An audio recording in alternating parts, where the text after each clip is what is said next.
Of Daniel Bwala as one of the four spokesmen of President Tinubu, or what one angry Tinubu supporter called the four horsemen of the apocalypse, is continuing to send shockwaves and tremors rippling across the ranks of the president's ruling APC party.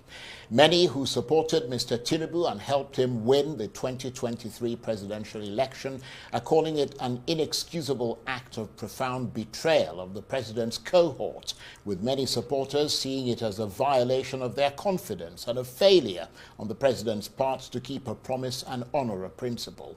But they say it goes beyond the betrayal of just the president's allies and warriors and has the potential to unfold on the national political stage and to compromise the president.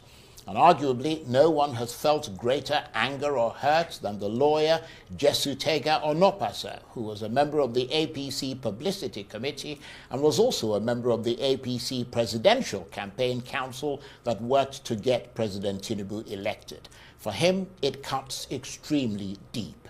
Take a listen to this video of Mr. Onokpasa reacting to Mr. Bwala's appointment, a video that's gone viral. My dear President, Asiwaju Bola Tinubu, my very dear President, I am so angry with you. How could you make such an appointment? Of who? Daniel Bola, who insulted all of us, called you a drug dealer, a drug baron. You stab all of us in the back. You disgrace us, you humiliate us by appointing someone who insulted all of us during the campaign. I mean, what is going on, Excellency? What happened to you? You will attack Yaya Bello. You will attack Rufai. You will abandon Fani Kayode. We supported you. Then the people who fought us, I don't need any appointment from you. My Lord Jesus, it takes care of me. Anytime, any day. That's the story of my life. I don't need anything from you. But this is such a shame. Shame. That you will stab all of us in the back like this. And bring some funny character. A serpentine character. You never know where he stands. You give him an appointment on what basis? We are the ones that put you in power. And that is, of course, the lawyer and former member of the APC Presidential Campaign Council, Jesutega Onokpasa, and he joins me now in the studio. Good to see you, Jesutega. Thanks for having me, Charles. This sounds like a black eye for the supporters of President Tinubu, It is, like indeed. yourself. It is. The question is, how much of a black eye is it? It is. It is a serious black eye.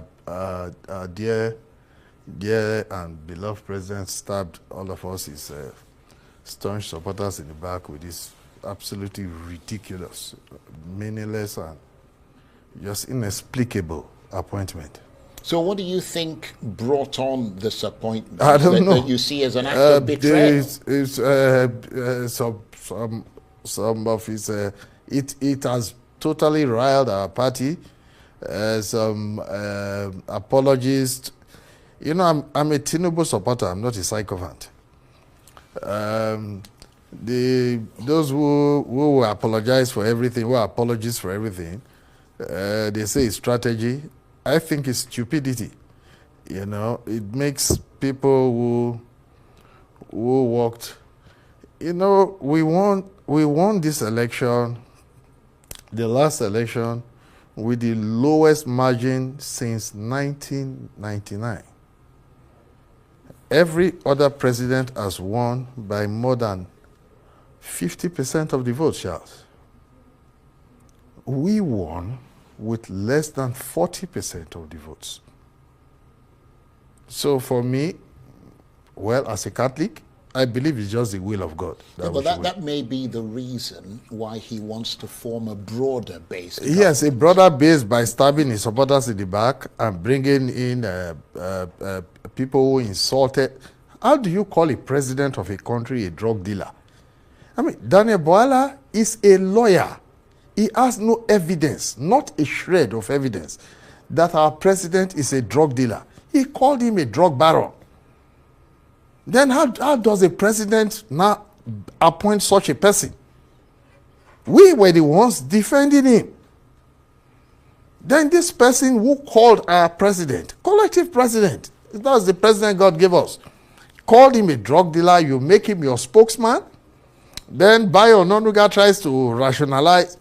It's just ridiculous, Charles. I mean, what is your main gripe? Is it that Mr. Bola's appointment is bad for the president's image and his PR, or is it that the jobs are being taken away from Mr. Tinubu's supporters who campaigned for him, like yourself, and being given to people like Mr. Bola, who campaigned against him, or is it both? First of all, not all of us want appointment. Not all of us need appointment. Yeah, but I'm wondering what your gripe is. Right. It's just the insult that our president seems to take us for granted. He does not feed us. I've never gone to Tinubu's house to sit and start waiting for him to give me anything. Never. There are those who do that. Not all of us do that. Some of us just love, and for me, in fact, I even like the president as if he's a family member. I don't know why, and that is why it's really, really hot. That my president just behaved as if he can stab anyone in the back, disgrace anyone, humiliate anyone. I mean, I don't trust him anymore. I'm sorry, I don't. Right. What I'm wondering is whether this response from you is a full-scale reprisal, because, I mean, if it was, you'd probably renounce your support for the president. No, I still support my president. Well, you said you don't trust him anymore. I don't. That's a form of renunciation. Yes, but he's still my president. But if it was a full-scale sort of reprisal, you would probably also resign from the APC. No, I won't.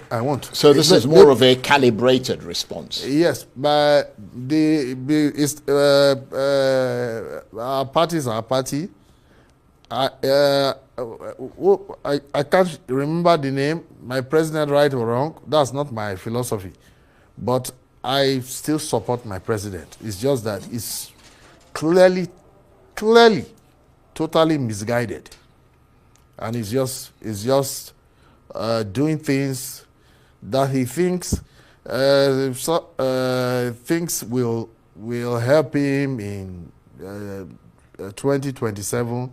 And I was on you're not a politician, so you won't be members of such platforms.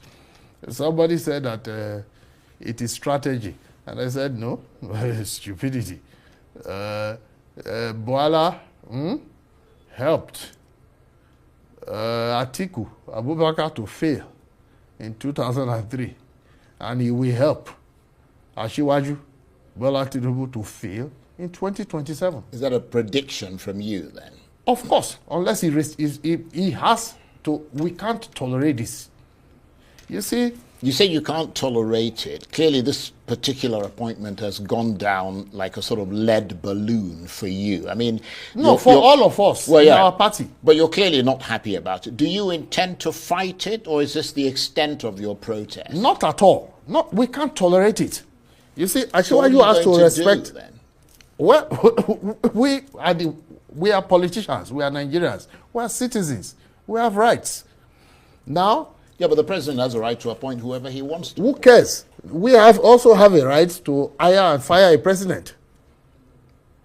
So you're going to work against him then in 2027? No. He has to rescind this appointment. Well, how would you hire and fire him if you're not working against him? Well, let that time come. I support my president, but he just has to respect all of us in this party. What about the appointment of other non-APC people, like, for instance, Bianca Ono, who's now a Minister of State of Foreign Affairs? There's nothing wrong with Bianca. I mean, she's from an opposition party, but that doesn't get your goat. No, it does not, because Bianca never insulted us, never disrespected us. Right. Bianca is the wife of our dearly departed brother, Odumegu Ojukwu. In fact, Bianca's appointment was, I would say, is the strategic one. You know, it's a, you see, the way we form this. So that makes more sense to you? By far. As a strategy? Yes. Right. Because, no, it's not strategy, it's to unify the country. If you look at this, our government, it's really freaky. And many of us have not, just maybe because of our love for Ashiwaju, we've not been complaining about it. I mean, where are the Niger Deltans in the government? Where are the Igbos in the government? Where are the Hausa Fulanis in the government? We won, even in Yoruba land, we won in Ekiti, we won in Ondo, we won in Ogo. Where are those people? You form a government of Lagos and Osun, where you lost? I mean, what an insult. So what is your, I mean, let me just clarify what your position is now in terms of your support for President Tinubu. I'm not talking about on a personal, I support politically. I support my president, but I'm very, very, very angry with him. Right. So beyond this move of appointing Mr. Bola being badly thought, I mean, it's not just Mr. Bola, because you're mentioning a lot of other things. He has to sack Bola. Yeah, but what about the other things you talked about? You talked about the other appointments that have not been made, and that it's essentially a government of Lagos and Osun State. Well, that is up to him. If he feels that he has, my president feels he has conquered everyone, conquered everywhere, well, we shall see what will happen in 2027. What about his policies? I mean, I know you're a big advocate of trying to make the situation of the poor in Nigeria better. Of course. Are you seeing that in his policies? Not at all. Not at all. That's even, it's the strange part. What, you know, Ashiwaju is actually, in fact, Ashiwaju is confusing us. Ashiwaju is someone that, if you are around him, you can't be, he hates somebody being hungry. He's a nice guy. He hates someone being hungry around him. So it's so strange that he seems to be comfortable with hunger. When you say hate, so you mean that he tries to alleviate that person's hunger? Yes, right, okay. He does that. He takes care of people. That's why I love him. Now, he does not take care of me. I take care of myself. God takes care of me. Ashiwaju has never given me one kobo. I don't owe him anything. He's the one that owes me something.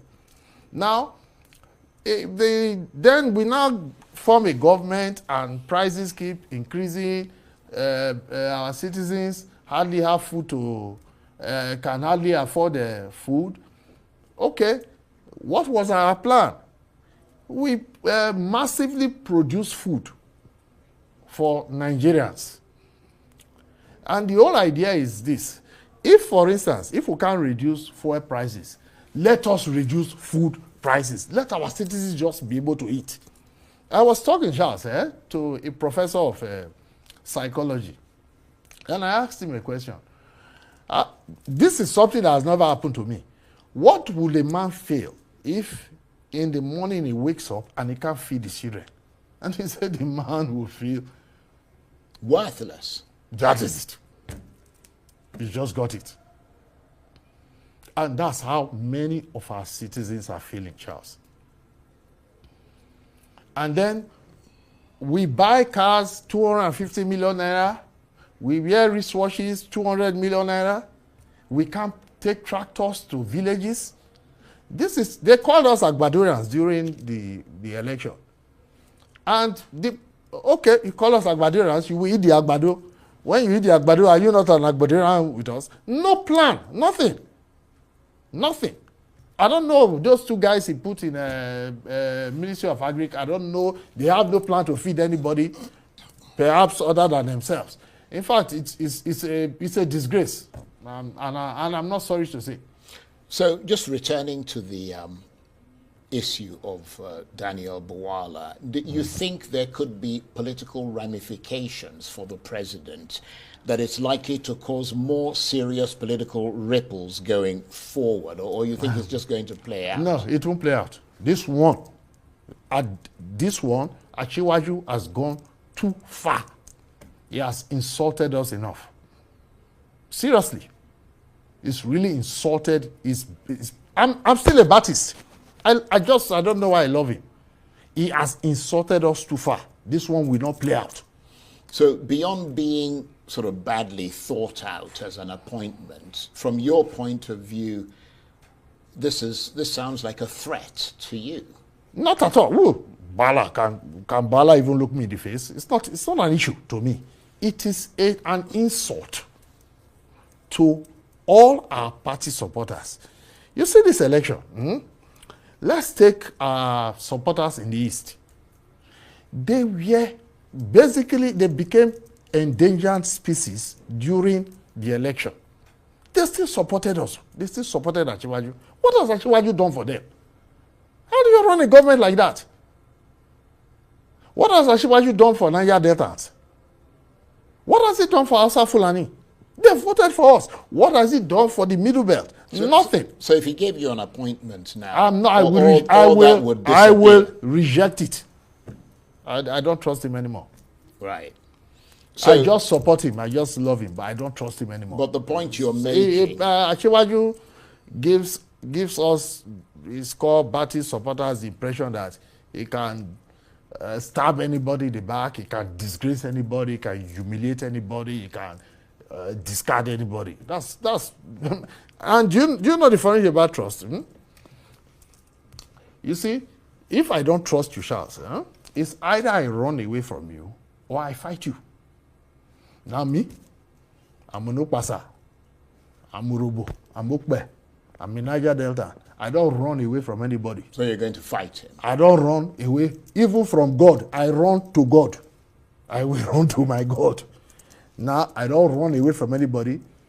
It's that fight and flight conundrum. Me, I fight. You know? And Achiwaju has pushed us to the wall to the extent that it's good. And what is, he does not even realize, I don't know who the hell is talking to him. People are regrouping. He does not even realize that. People are angry. What crap? So, I mean, would it be fair to say, listening to you now, that there are a lot of people within the APC and Tinubu support groups who are very unhappy with the way these appointments are going on against people? Yeah, but apart from the appointments, right. Let's not be thinking of that. You see, the narrative should not be like... Right, so beyond the appointments, yes, his policies it's also, as well. Yes. Right. We have to feed our citizens. Right. We have to feed our citizens. They are hungry. And it doesn't matter whether you're APC or PDP or from the southeast or southwest or whatever. People are hungry. Feeling pain. Serious pain. And Achiwaju seems to have been dislocated, disconnected from reality. Then he insults us with the appointment of this character. And that's the last straw, basically, for you. That is just totally unforgivable. Well, I mean, you're still a politician, so let me get your reaction to some of the news that we've had coming in. We're hearing, and I don't know whether you'd see that as a credit to the president in his attempts to fight against insecurity, but we're hearing that Simon Ekpa, one of the leaders of the separatist group IPOB, has been arrested in Finland on suspicion of publicly inciting people in Nigeria to commit crimes with terrorist intent. In the case of Simon Ekpa, I wonder what your reaction is to in the case of Simon Ekpa, his arrest is overdue. In fact, I had even, well, this is classified, I had actually even encouraged that he should be shot because he was killing his fellow. You can't shoot someone without trying them. You're a lawyer. No, you can't. You can't. If the Yeah, well, person, you'd person be is an liable enemy, if you did. No, if the person is an enemy combatant, it's liable to be shot. I know the law. Yeah, no, no. What I'm saying is that you're advocating for him to be shot. No. But you have to have incontrovertible evidence. He's alleged to have done things. Yes, no problem. But Right. this is just intelligence stuff. It's just a crazy, poorly educated young man. If that's in that case, I am in full support of his arrest. And the other story that emerged from the National Assembly, the rejection of a bill introduced by, I think it's in the House of Reps, by Ikenga Ogochinyere, which proposed a single 6-year term for the president and for all elections to take place on the same day. That bill has apparently been rejected. Your reaction to that? I support the rejection of the bill. Why? You see, if it's like why Achiwaju's first term now is giving us problems. In his first term, he has shown us that he doesn't take us seriously. So is it in his second term that he will take us seriously? We are not going to support him. If he does not need us after that second term, why should we take him seriously? There is a reason why there is a first term and a second term. You prove yourself, you know. So I think my dear brother, Honorable Goshire, was just, there's no need for that. We can have four terms. It's okay. Okay. Well, on that note, I want to thank you very much indeed. It's really brilliant having you in here again and talking with you. Jesitega Onokpasa is a lawyer and former member of the APC Presidential Campaign Council. Thank you so much for coming in. Thank you, my brother. That's it for this edition of Arise